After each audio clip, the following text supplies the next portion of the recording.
The Supreme Court of the United States just delivered one of the most resounding slaps in recent American history to the executive branch, and the most ironic part of all, it was Trump's own appointed justices who saw the logic of the argument.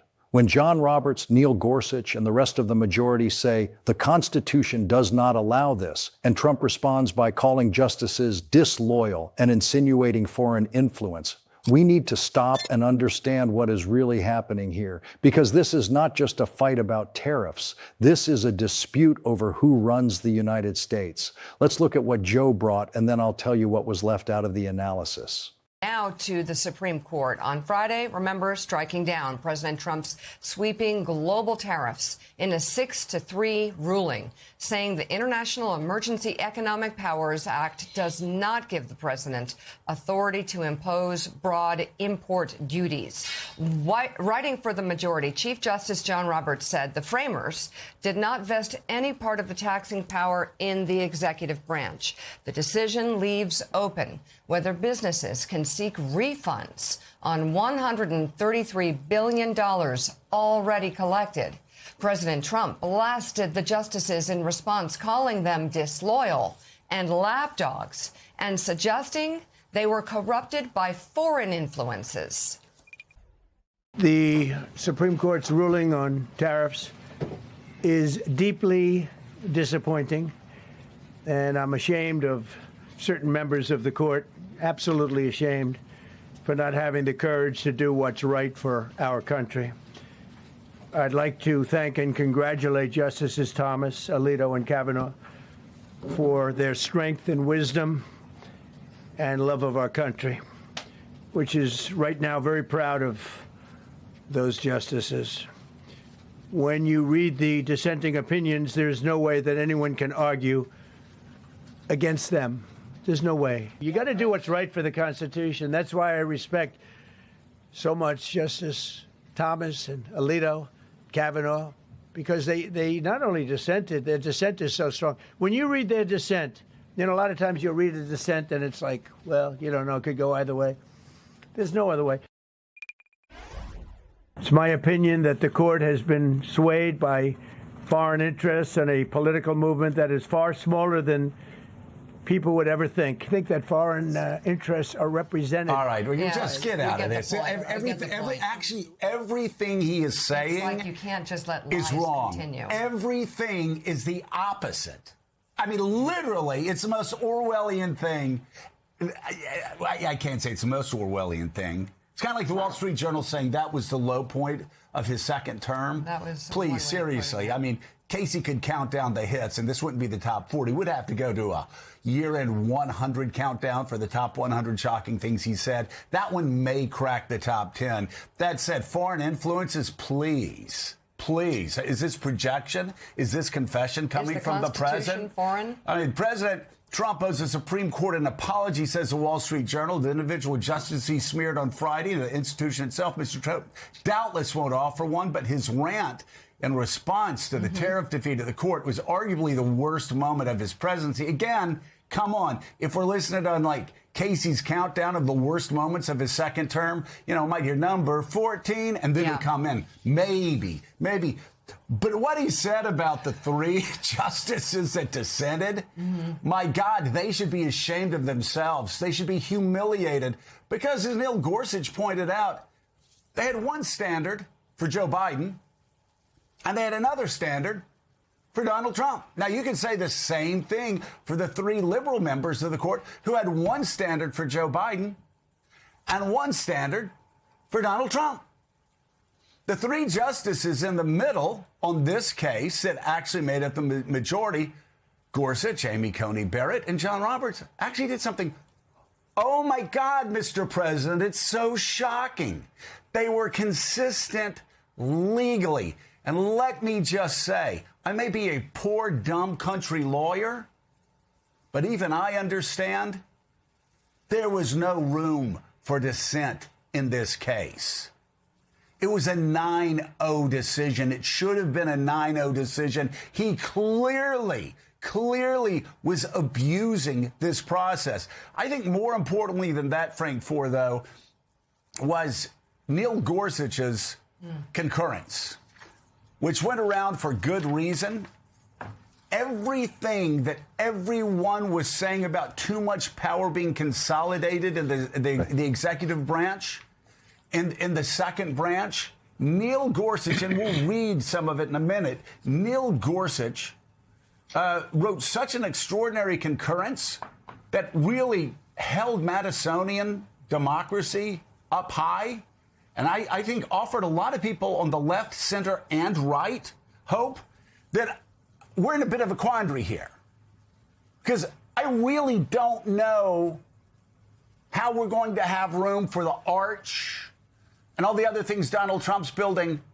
And then when he leaves, we're going to have to build a statue for Dan Quayle for saving American democracy, right?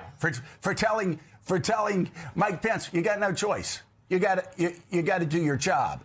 And then we're going to have a Gorsuch statue for saving Article 1. So I don't know where we put. Maybe there's a reflecting pool or something that we have Gorsuch and Dan Quayle staring at the center.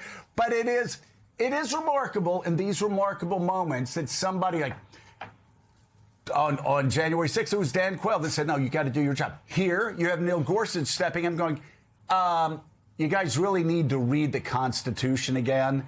And yeah, it's hard, but it's hard for a reason. Because our founders wanted it to be hard. An extraordinary concurrence. I think people on the left, center, and right would agree. I think we're going to run out of space on the mall by the time we get to the Dan Quayle Memorial, so I'm not holding my breath on that one. But just to double back to Trump's response, it was kind of the economic equivalent of Pizzagate. I mean, he was extolling a conspiracy theory about the Supreme Court in order to undermine its legitimacy, which is taking his battering ram to American institutions to this next level, because, of course, the Supreme Court is the ultimate check on the powers of the president. And the Supreme Court, to date, had given Trump license to essentially pursue his executive authority in a maximalist sort of way. And here they finally started to impose limits. And by the way, Frank, if you don't mind, Frank, just really quickly, and then continue. The way they did that through 2025, through his first year, is they would not overturn, or they would not agree with lower court rulings that would check his powers. So everything was just in a holding pattern until the last day of the year when they said, no, we actually, okay, yeah, you can't use troops to police American cities. That was the first time. This is another one. Go ahead. Right, but they have given him a blank check as it relates to immunity and the like over time. And here there's pushback. And the reason that Trump needed to respond in the way that he responded is because the unmitigated exercise of executive authority is so essential to his self-conception and his conception of the presidency. So when he's challenged in this eloquent way, where Gorsuch delivered this kind of rousing call for Congress to start, I read it as a rousing call for Congress to begin asserting itself again.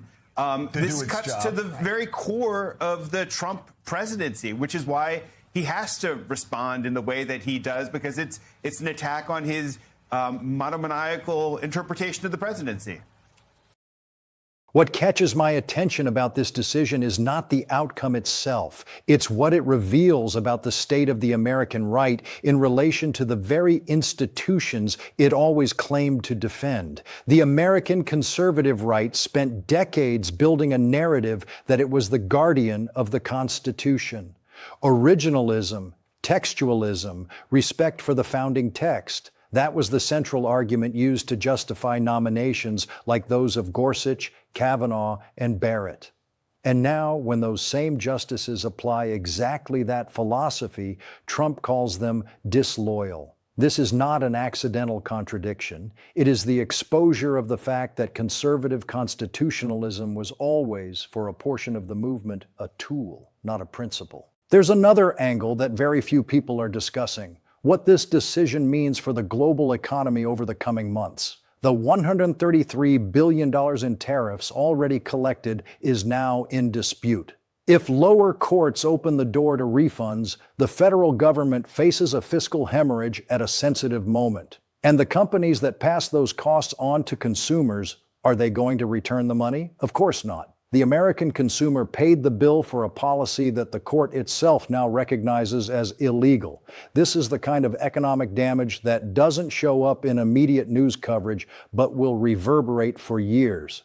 There is also the geopolitical dimension that becomes completely invisible in this domestic narrative. The countries affected by the tariffs, from the European Union to Japan, including historical allies, were in the middle of a tense renegotiation process. Some had already taken retaliatory measures. This judicial ruling immediately reshuffles the diplomatic board. Other governments now need to calculate, do they negotiate with an executive that may no longer have the primary pressure instrument it was using? The SCOTUS unintentionally has become a player in international trade policy. And speaking of legacy, which is the theme the video touched on at the end, there is a profound irony here. Trump entered his second term promising to transform America in a definitive way. But a presidency built on executive orders and emergency decrees is a presidency built on sand.